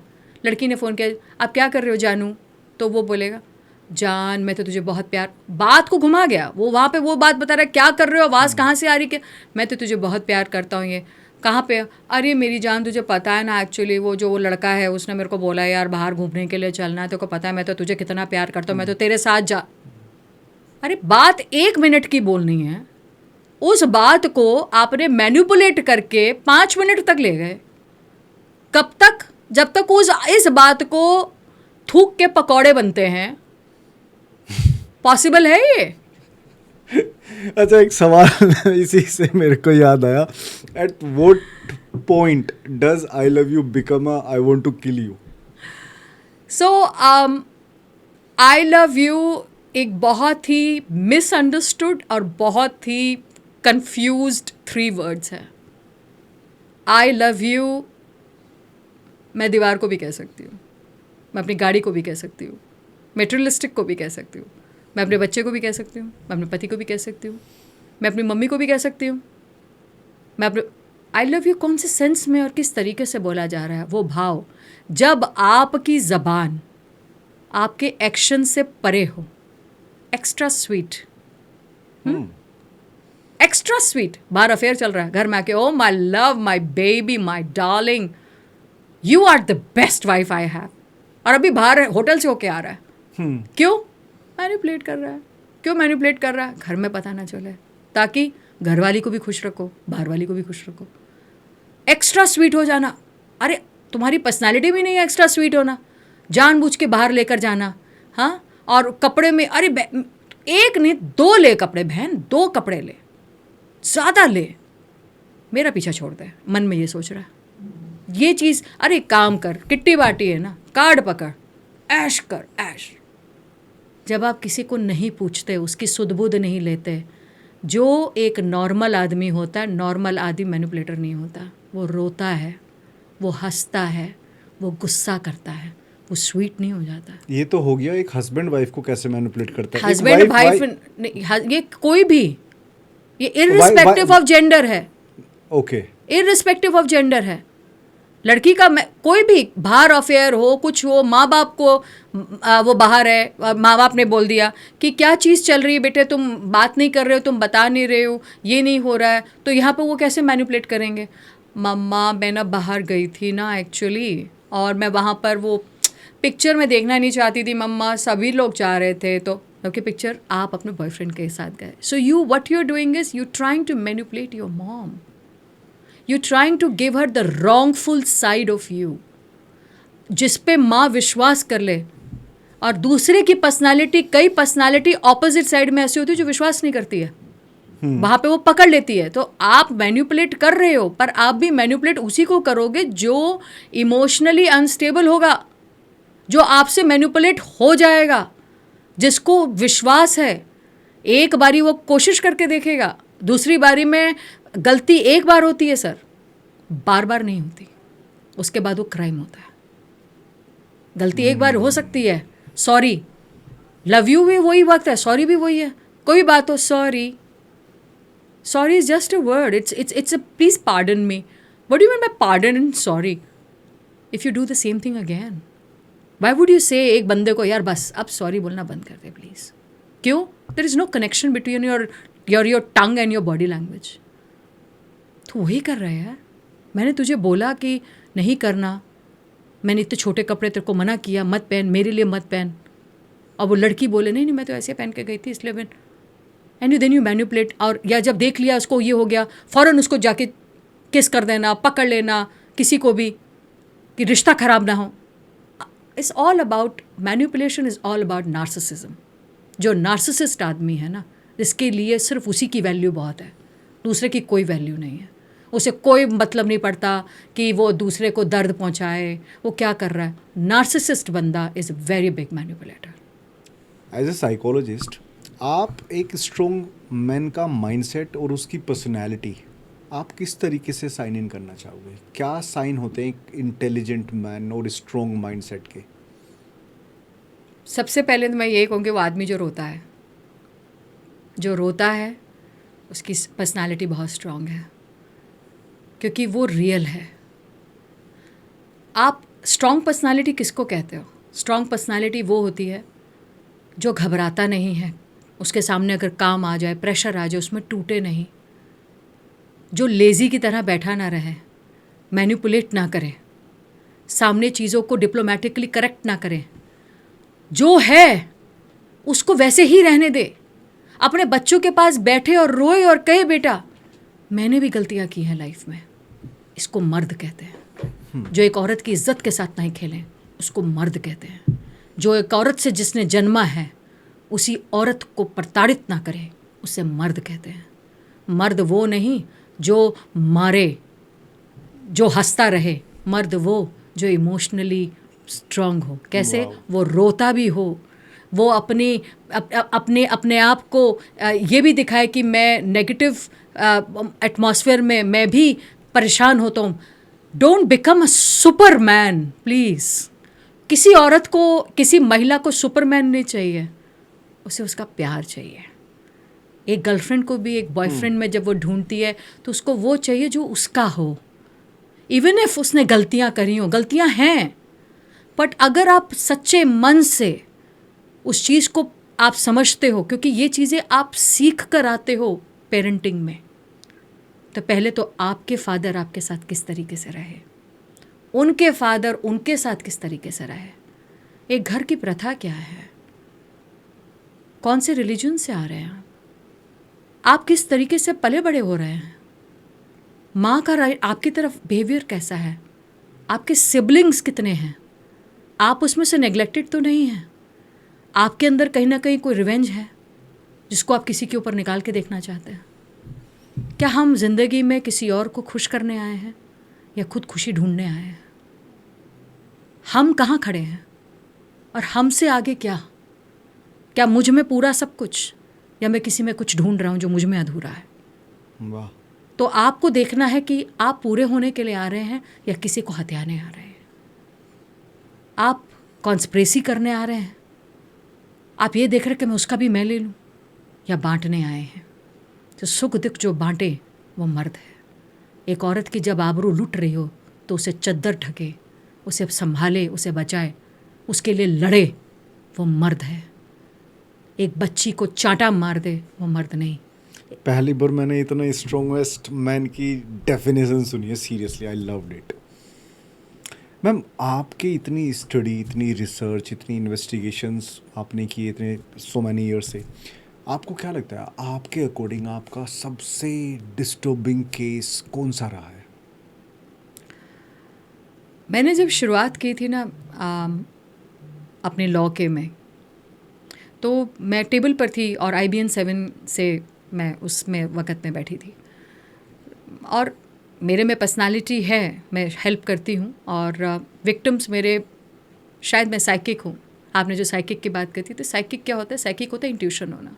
तो मुझे इंट्यूशन होती है और मेरी तरफ आते ही विक्टिम्स हैं, मैं खींचती हूँ। मेरी बॉडी ऐसी है, मेरे ट्रेट्स ऐसे हैं, और मेरी कहीं ना कहीं एनर्जी ऐसी कि विक्टिम्स ही मेरी तरफ खींचे आते हैं।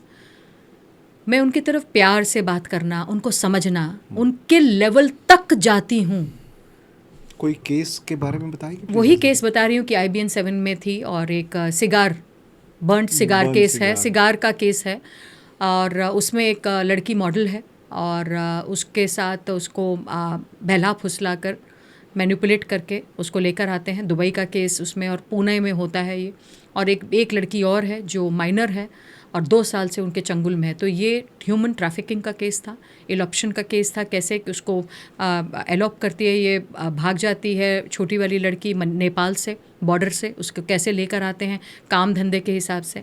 और ये दोनों लड़कियों का रेप और क्या नाम है, ब्रूटैलिटी के साथ रेप और असॉल्ट और मारा पीटना और फिर ट्रैफिकिंग। तो उसके अंदर मुझे ये कहा कि केस मेरे सामने जब आया, तो जब वो लड़की जब मेरे सामने आई तो उसकी FIR लॉन्च नहीं हो रही थी, छोटी वाली लड़की की, और केस बड़ी वाली का FIR लॉन्च थी यहाँ कोटा साउथ एक्स के अंदर, कोटा पुलिस थाने में। केस उसके अंदर था कि लड़की को, जब बड़ी वाली मॉडल है और उसको गोवा में थी, वहाँ से उसको बुलाया, गोवा में बुलाया, फिर उसके बाद उसको दुबई के लिए भी बोला कि तुम्हें फिल्म इंडस्ट्री में लेकर जाएंगे, ऐसे करके उसको लॉयर करके एक औरत ने ही दूसरी लड़की को मतलब लॉयर और किया। ये सारा ट्रेड कहाँ से हो रहा था? दिल्ली? ये सारा फेसबुक से पहले शुरुआत हुई। फेसबुक से एक लड़की ने दूसरी लड़की से बात करी फेसबुक में, फिर फ़ोन पे भी बात करी। और जो ह्यूमन ट्रैफिकिंग वाले होते हैं वो ऐसी लड़कियों को रखते हैं ताकि ट्रस्ट बेस लड़की से लड़की पर होता है, उसको लगता है कि एक लड़की मेरे साथ ऐसा नहीं कर सकती। तो वहीं से वहीं पर हुआ। और उस दौरान पे जब मेरे पास तक वो केस आया, बहुत ख़राब हुआ केस था। लड़की के साथ जो बड़ी वाली लड़की है और उसके साथ जो छोटी लड़की भी भाग कर आई हुई थी, वो यहाँ पर आई हुई थी कोटा पुलिस में, थाने में। वो लोग FIR छोटी वाली के नहीं कर रहे थे, बड़ी वाली के। जब मैंने बॉडी पार्ट्स पे देखा, सिगार बर्न के साथ उसके जेनिटल एरियाज तक उसके सिगार बर्न पे मारा जाता था, उसको बूट से मारा गया था, उसको बूट पहनकर, और गैंग रेप किया गया उसके साथ, मॉडल के साथ जो बड़ी थी। और उसके पूरी बॉडी पे, उसके लाइक टॉर्सो पर, ऊपर के एरियाज़ में, उसके फेस पर बड़े बड़े सिगार के से उसको जलाया गया था। आप यूट्यूब करेंगे तो आपको वहाँ पर दिखेगा, सिगार बर्न केस था मॉडल का भी। तो वहाँ पर उसका जब सारा मैंने देखा, तो लड़की को जो छोटी थी उसने बोला कि मुझे इस केस के अंदर कंप्लेनेंट बना दिया है। क्यों? मेरा भी तो रेप हुआ है, मैं भी तो 2 साल से हो रही हूँ, मैं माइनर हूँ, पॉक्सो केस लगना था इसके अंदर।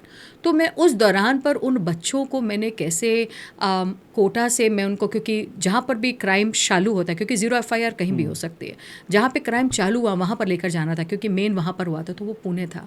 इन लड़कियों को मैं यहाँ से पुणे लेकर गई, और पुणे में मैंने अपने ही टिकट पर अपने पैसों से इन बच्चों को वहाँ पर लेकर गई। वहाँ पर पुलिस थाने में दोनों बच्चों की FIR इसकी वहाँ पर पहले तो दर्ज कराई, यहाँ पे हुई थी, वहाँ दर्ज कराई। लड़की का FIR को दर्ज नहीं करने को तैयार था, छोटी वाली का। वहाँ पर वो लोग आ रहे थे धमकी देने के लिए, पुलिस वाले वहाँ पर मिले हुए थे। हाँ, मेरा सवाल वही था कि पुलिस वाले वहाँ पर मिले हुए थे, और उस पुलिस वालों ने मेरे को धमकी दी, बच्चों को धमकी दी, मुझे धमकी, मेरे पर उन्होंने FIR लॉन्च कर दी थी यहाँ पर, मेरे यहाँ के ऊपर, और मेरे को धमकी दी थी कि जो इनके साथ हुआ तेरे साथ करने वाले हैं हम लोग, तो इनकी वकील बन के घूम रही है, तेरे साथ भी तुझे ख़त्म कर देंगे, पता नहीं चलेगा। और जहाँ पर भी मैं लड़कियों को बिठाकर बात कर रही होती थी, तो मैं बहुत सख्त रहती थी वहाँ पर, क्योंकि मेरे को आके छू जाना, मुझे धमकी देना, धमकी बड़े हुए मुझे फ़ोन आते थे, ये तेरे बच्चों की जगह है, यहाँ पर ये है, देखना तेरे साथ क्या करेंगे। और मुझे बहुत रिलीजियस हूँ मैं, और मेरा, जैसे मैंने कहा कि मैं शायद इसी तरीके से पली बड़ी हूँ कि मैं मुझे हेल्प करना अच्छा लगता है, और कहीं ना कहीं मुझे ऐसा लगता है कि मुझ में कुछ खो जाएगा अगर मैं नहीं रहूँगी। वो मेरी ज़िंदगी के बहुत करीब रहा, वो बहुत मतलब मैंने उन बच्चों को देखा ना, तो मेरे को ऐसा लगा कि शायद ये मेरे लिए वो एरिया है कि ये बच्चियों को ही मार देंगे अगर मैंने इनको यहाँ रखा। वो मैं रात को उन लड़कियों को मैं जागती रहती थी, खड़े होकर वहाँ पर जागती रहती थी कि कोई आ तो नहीं जाएगा। हमारे होटल में भी होटल वाला मेरी चाबी से कोई घुस तो नहीं जाएगा। मेरे परिवार, मेरा पति, मेरे बच्चे बड़े परेशान थे कि मम्मा को क्या हो जाएगा, मतलब। और मैं उन बच्चों को खाना अपने हाथों से खिला रही थी, उन लड़कियों को। उस लड़की की दवा, उसका दर्द, वो चिपक गई थी मुझे। मतलब उन्होंने उसको इतना मारा था, इन दोनों बच्चों को, लड़कियों की। मैंने जो फोटोग्राफ करती MLC कराया था, और इफ़ यू कुड सी, मैंने वहाँ के जज को करा था। वहाँ पे मैंने जब पहुँची वहाँ जज में, तो ऐसा वक्त था मेरी ज़िंदगी का, मेरे को स्टैंडिंग ऑनर मिला था जज के रूम में। मिलना भी चाहिए। और उन्होंने कहा था कि अनुजा, जो काम तुम कर रही हो, कहते हम तुम्हारे पैसे तुम्हें दे सकते हैं, पर तुम्हारा ज़ीरो हो जाएगा सारा काम, तुम जो इसके लिए कर रही हो। We don't want to give you anything back, because what you have done is something which not a woman of that calibre would love to do. दोनों बच्चों का आना जाना, उनको बचा के रखना, होटल में रखना, उनको अपने साथ रखना। पिक्चरें देखते हो ना आप लोग, किस तरीके से लड़कियों के साथ बलात्कार करने के बाद पुलिस थाने तक वो पहुंच नहीं पाती। मेरे पीछे गाड़ी लगा देना, जिस गाड़ी में मैं थी वहाँ पे वो गाड़ी वाला कभी जंगल की तरफ ले जाना, Lonavala, you know how bad it is. वहाँ पे लोगों की लाशें पड़ी हैं, and this is what it was all about. और मैं कैसे उनके मुंह में फंस गई थी। मुझे मार देते तो पता भी नहीं चलता, और इन लड़कियों को तो मारना ही था क्योंकि पुलिस के अगेंस्ट थे। उनके क्लाइंट ही पुलिस थे, उनके क्लाइंट ही पुलिस थे। दुबई से रैकेट चल रहा था।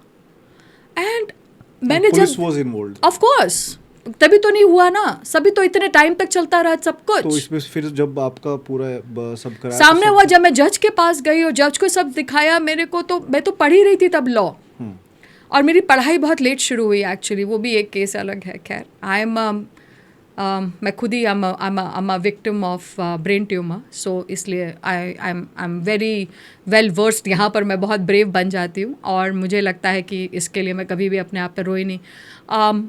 सो ठीक है, तो अब तो things are getting I had यहाँ से आई हैड सेंट्रल नाक से मेरे यही प्रीफ्रंटल कॉर्टेक्स के पास में मेरी, तो यहाँ पे I had an issue with pituitary gland का, तो उसका ट्यूमर रहा है मुझे। सो उसका पोस्ट इफेक्ट बहुत हाई है।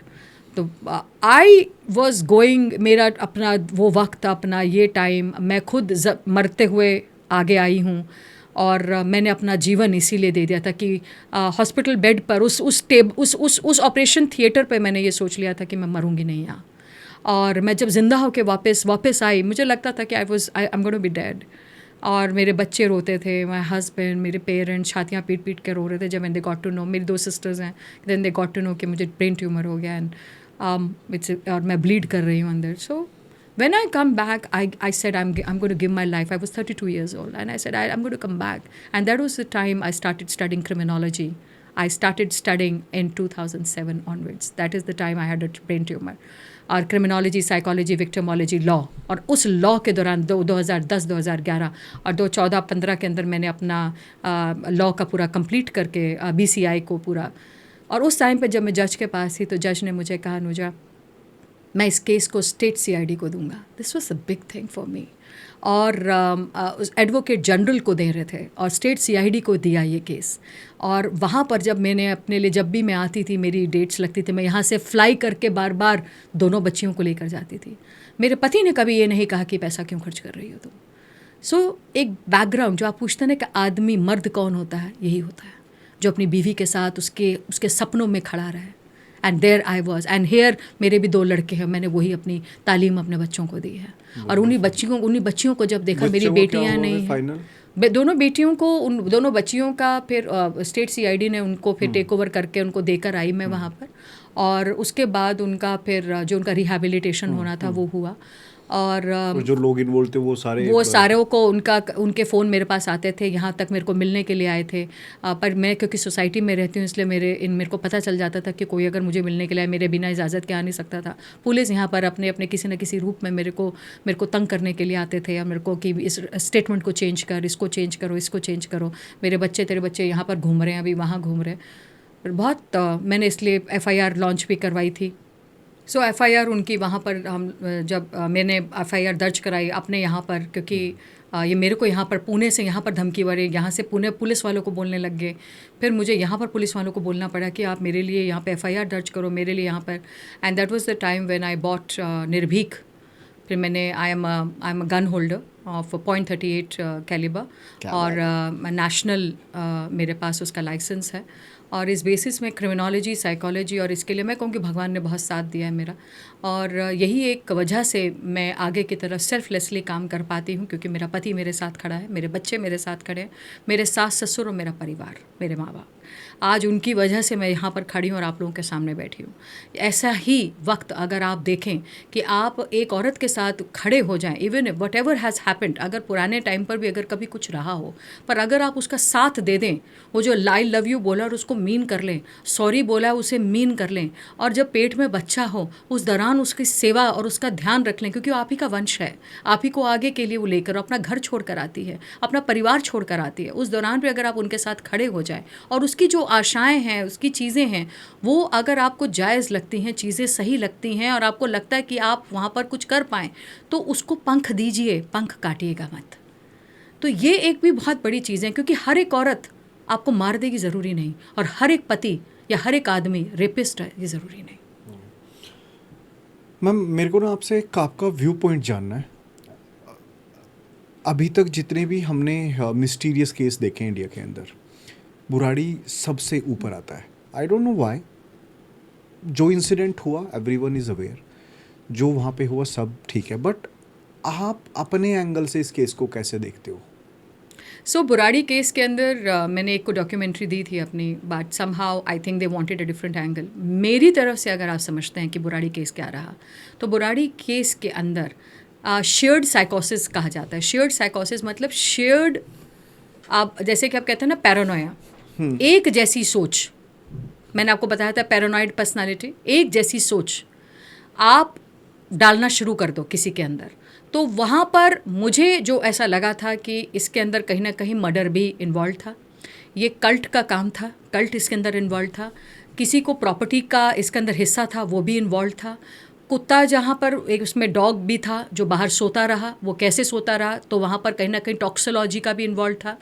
उनके कुछ ऐसा इन्वॉल्वमेंट उसके अंदर थी कि जो शायद इसके अंदर कुछ बड़े लोग इन्वॉल्व थे, जिस वजह से इसके अंदर क्योंकि छोटे से बच्चे, जो 15 साल का बच्चा भी था, 11 साल के भी थे इसके अंदर, वो लोगों ने भी फांसी का फंदा खुद लगवा लिया कि खुद मर गए. और मुंह पर उनके कपड़ा, मेरे मुंह पर कोई कपड़ा रख देगा मैं तो मर ही जाऊंगी पहले ही, क्योंकि किसी को क्लॉस्ट्रोफोबिक हो सकता है, किसी को कुछ है. और आप ऐसे कैसे, अब उसके अंदर था कि रिपोर्ट के अंदर भी टॉक्सिकोलॉजी के अंदर कोई भी कुछ नहीं निकला, ऐसे नहीं. चीज़ें बहुत डाइवर्टेड थी इसके अंदर कौन इन्वॉल्व था वो आज तक पता नहीं चल सका. उसमें जो बड़ा आदमी था जिसका साइकोलॉजिकल मापदंड देखा जाना चाहिए था, उसको इशू था. और वो बात तो सामने आई थी कि जो इनका कर्ता ऑफ द फैमिली था, वो ही कहीं ना कहीं गड़बड़ था. वो साइकोलॉजिकली सही नहीं था, फिट नहीं था. और वो ही चीज़, वो एक दिन पहले वो बेंच वगैरह टेबलें आ रही थी, छोटे छोटे स्टूल आ रहे थे, चीज़ें आ रही थी, और सब लोग बड़े खुश नज़र आ रहे थे. यही रिवर्स साइकोलॉजी यहाँ पर भी करके देखी थी कि पीछे से सब लोग बड़े खुश नज़र आ रहे थे. शादी थी उनके घर में शादी का माहौल था, शादी भी होने वाली थी, और वहाँ पे शादियों की तैयारियाँ भी थी. अचानक से कोई सुसाइड कैसे कर लेता है?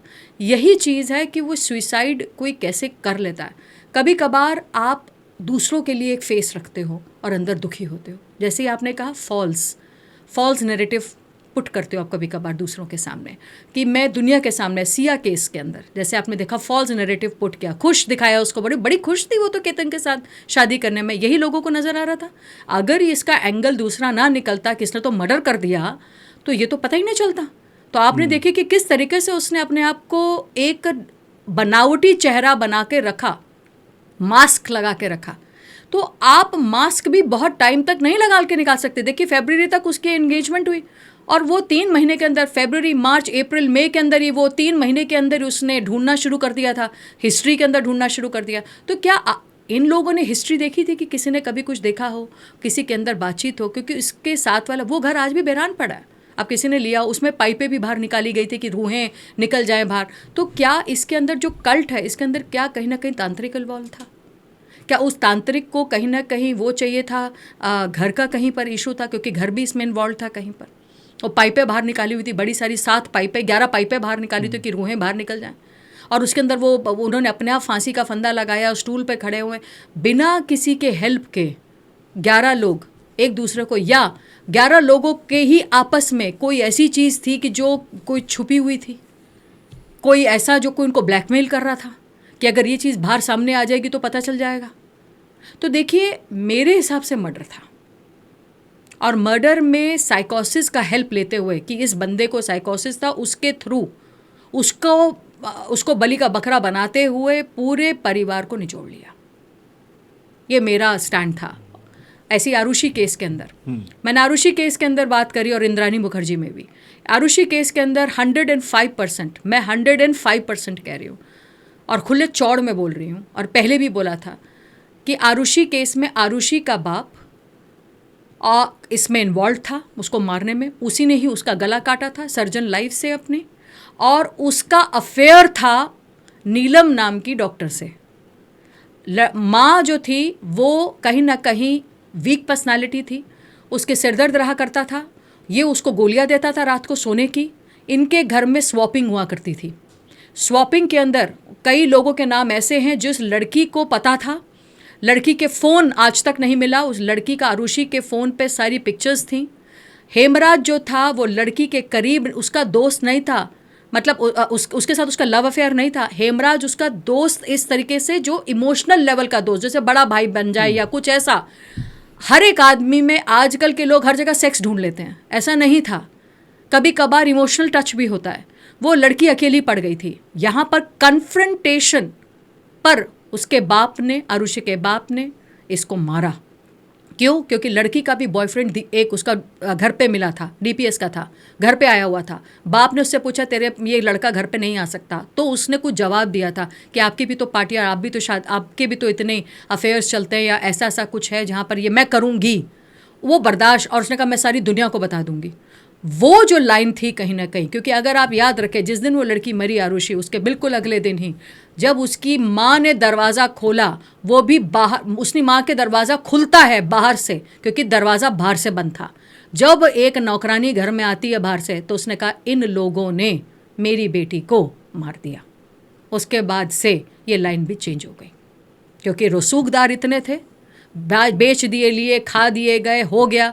अब क्योंकि यहाँ पर सर्कमस्टांशियल एविडेंसेस पूरे ना होने की वजह से ये बाहर हैं बेल पर, इनको रिलीज़ करा, इनको अब इनको बाइज्जत बरी कर दिया।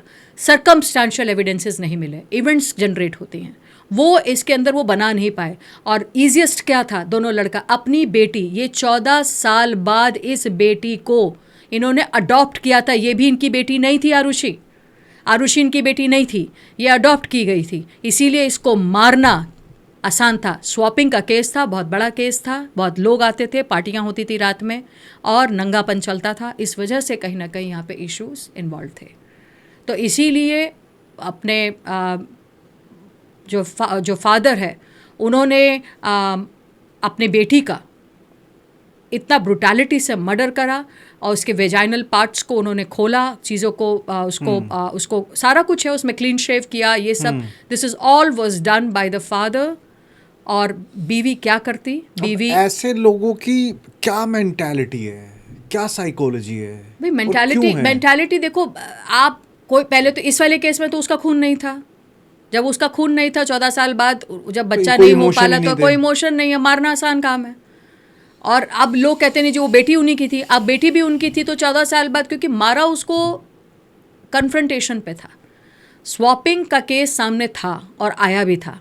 अब वही बात है, इन सब चीज़ों को प्रूव नहीं किया पाया कोर्ट में। देखो कोर्ट एक गूंगी बहरी होती है, आप उसके सामने जो एविडेंस रखोगे, आपने जो LLB वगैरह में भी आपने देखा, देखो कोर्ट ये कहता है कि मेरे सामने एविडेंसेस लाओ, अगर एविडेंसेस नहीं, इवन इफ वो बरी हो जाएगा। तो इसलिए काम कहा जाता है कि लॉयर्स को करने के लिए आप करो और सामने लेकर आओ एविडेंसेस, नहीं तो ख़त्म हो जाएगा केस। अभी इस केस के अंदर भी अब चेतन कह रहे हैं कि चेतन वहाँ प्रेजेंट ही नहीं था, उनका लॉयर कल के कह रहा था, मेरे सामने बात ये हुई। तो मैं NDTV में मैं बैठी थी, तो चेतन कह रहा है कि मेरे तो वो चेतन तो था ही नहीं वहाँ पर। भाई आपने नीचे पुलिस वाले ने SP जो सनी जो हम वो थे, जो सनी सिंह थे शायद, उन्होंने ये बताया भी कि वो जो उसका जो फ़ोन था वो तो नीचे एम्प्लॉय के नीचे पड़ा हुआ था, किसी को देकर गया था, एम्प्लॉयज़ के फ़ोन उठा रहा था, ट्रैकर वहाँ का कर दिया था और किसी एम्प्लॉय का फ़ोन लेकर ये आ गया था। इसने भरी गर्मी में जो इसने पहना होता वो हुडी, वो नीचे से ही नज़र आ रहा था, हुड के ऊपर उसने वो लगा दिया था। ये पूरा करा तो इन्होंने पूरा सोचा समझा है। अब इसको ये कोर्ट में किस तरीके से, देखिए in the end it is all about justice. और इसी जस्टिस को करने के लिए क्योंकि नहीं मिल पाता, इसीलिए मैंने अभी रिसेंटली सुप्रीम कोर्ट में मीडिएशन का कोर्स करा और आज मैं एक सर्टिफाइड मीडिएटर हूँ, ताकि विन विन सिचुएशन में खड़े हो सकें, ताकि जस्टिस क्या होता है, एक को सज़ा मिलती है, किसको सज़ा मिलती है और एक को सज़ा नहीं मिलती, पता नहीं चलता। एक डिवोर्स केसेस में यूजुअली बता रही हूँ मैं, डिवोर्स केसेस में एक के हाथ हुच होता है, एक के हाथ नहीं होता है। रेस्टोरेटिव जस्टिस की बात करते हैं, जहाँ पे बच्ची का बलात्कार खुद के पिता ने करा हो, वो बच्ची को छोड़ नहीं सकते, माँ का फ्यूचर सारा उस पर है, वो बंद कर देगा, डिवोर्स हो जाएगा तो कहाँ जाएगी बच्ची? फिर को कहेगी कि तुम्हारी वजह से पापा को छोड़ दिया, तुम क्यों? इसलिए माँ कभी कभार विश्वास नहीं करना चाहती क्योंकि इकोनॉमी पूरी ख़त्म हो जाएगी उसकी।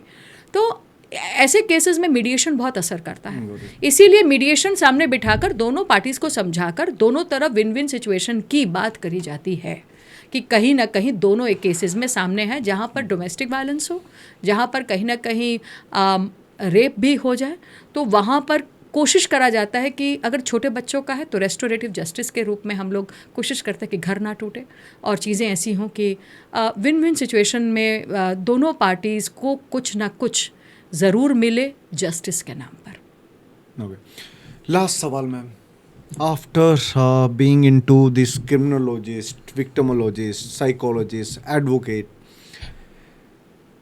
व्हाट हैव यू फाउंड सबसे डिस्टर्बिंग ह्यूमन बिहेवियर आपको क्या लगता है? जो सबसे बड़ा ह्यूमन बिहेवियर ट्रेट जो सबसे बड़ा यही है कि वो ह्यूमन नहीं है। आप भूल जाते हैं अब आजकल क्या है, भगवान नीचे आ गए हैं, सब लोग भगवान हैं, इंसान शायद ऊपर चले गए। आप जिनसे प्रार्थना करते हो वो इंसान है, क्योंकि भगवान तो नीचे है। सबको उनको लगता है कि तू जानता नहीं मेरा बाप कौन है। तेरे को पता है ये पुलिस वाला कुछ नहीं कर सकता। ये क्रिमिनलिटी क्यों है? क्योंकि सबके रसूखदार बैठे हैं, है ना। और मैं कर सकता हूँ, मैं बाप हूँ, मैं डिसाइड करूँगा तू कब मरेगा। तो भगवान आ गए ना नीचे। तो जब भगवान नीचे आ गए व्हाट अ एंगल, तो फिर इंसान तो ऊपर चले गए। और इंसान से आप कह रहे हो कि भाई नीचे वाले भगवानों को संभालो ज़रा। तो आजकल ह्यूमन कौन होते थे? ह्यूमन वो होते हैं जिनको भगवान ने बुद्धि दी है। ह्यूमन वो है जो हेल्प कर सकता है। आपने देखे कई ऐसे इंस्टाग्राम पे आपने देखे हों कि जिन लोगों में ऐसे कि वेल आ गई बाहर, मर रही है, तो उसको पुश करके अंदर तर देना। आप हेल्प ही नहीं कर पाए ना अपनी, ना जो आपके पास आया उसकी। खो गए आप रह गए। आपको भगवान ने जो क्वालिटी दी थी वो आप ख़त्म कर दिया आपने। कितनी योनि आप पार करके आप इंसान बने और इंसान ही बनना भूल गए। तो इंसान कौन है फिर? ऊपर वाला, वो इंसान हो गया। क्यों आप किसी की डेथ मुकर्रर कर देते हो? क्यों? मारने से पहले क्यों आपके हाथ नहीं कांपते? क्यों आपकी आंखें नम नहीं होती जब आप किसी के कपड़े उतारते हो? क्यों ये नहीं मानते कि यार वो मेरी बेटी है, वो मेरी माँ की तरह है? 80 साल के साथ भी ब्रूटली ले, जब अपनी बीवी को आप थप्पड़ मारते हो तो क्या आप ये क्यों नहीं सोचते कि आपकी बेटी भी किसी के घर में गई हुई है? क्यों आपके लिए वो बहू कर्ज लगती है, बेटी कर्ज लगती है? क्यों उसका खाया हुआ एक रोटी भी आपके लिए इतना ज़्यादा लगता है कि हमारे घर में आ गई है? अब तो हमारे घर में क्योंकि रहेगी इसलिए उसके बाप से पैसा लिया जाए कि तेरी बेटी को पालने पोसने के लिए आज घर में पैसा दे कि तेरी बेटी को हम पालेंगे, इसके लिए डाउरी ले रहे हो। क्यों बेच दिया आपने अपना लड़का? क्यों नहीं आज वो सास अपनी बहू के साथ खड़ी हो जाए? क्यों इजाज़त देती है मर्दों को जो अपने आप को मर्द कहते हैं? क्यों एक औरत आज मर्द नहीं बन जाती और मर्द बने और ढके चद्दर और डाले एक औरत के ऊपर और कहे जब तक मैं जिंदा हूँ मेरी बहू मेरी बेटी को कोई हाथ नहीं लगा सकता? क्यों नहीं कर सकती? आज जब औरतें मारने लगी तो सबको दर्द शुरू हो गया। क्यों? तो औरतों के लिए कौन खड़ा होगा? ये भी सोचा किसी ने कभी? लॉज बन गए, बहुत मेन एक्टिविस्ट आ गए। अरे आदमियों को आपने हैवान बना दिया, पर सारे हैवान हैं ये भी गलत है। ये भी गलत है कि सारे हैवान हैं, ये भी गलत है, क्योंकि कुछ बच्चे क्वीन से पैदा होते हैं, महारानियों से पैदा होते हैं। ठीक है, तो अब हमारी 4 महारानी अभी और आ रही हैं, यानी कि 1 महारानी हमारे सामने है और 3 हमारी और आ रही हैं। तो अब चलो थोड़ा सा शिफ्ट कर लेते हैं।